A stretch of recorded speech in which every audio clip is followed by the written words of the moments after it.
अस्सलाम वालेकुम। आज हम लेकर आए हैं झटपट से बनने वाले सैंडविचेस की रेसिपी। और इसके लिए हमने कुछ सब्जियां ले ली थी और इनको हमने मिक्स कर लिया है यहाँ पे। और इसमें शामिल कर दिया है हमने एक लेमन का रस, और यहाँ पे 3 टेबलस्पून हम शामिल कर रहे हैं मायोनीज़।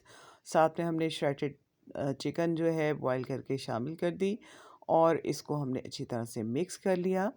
अब हमने ब्रेड के जो हार्ड किनारे हैं वो काट दिए हैं, और इस पर हम मायोनीज़ जो है अप्लाई कर रहे हैं अलग से। आप यहाँ पे ताज़ा मक्खन भी यूज़ कर सकते हैं। और ये जो मिक्सचर हमने तैयार किया है, इसे हम इसके ऊपर अप्लाई कर देंगे अच्छी तरह से। इसमें आप ब्लैक पेपर भी शामिल करेंगे टेस्ट के लिए, और इसमें आप चाहें तो थोड़ी मिकदार में नमक भी शामिल कर सकते हैं। ब्रेड पे अप्लाई कर लेंगे हम मायोनीज़, और मक्खन भी आप इस्तेमाल कर सकते हैं। यहाँ फ्राई पैन हमने गरम कर लिया है, और इस पर मक्खन जो है वो हमने मेल्ट कर लेना है।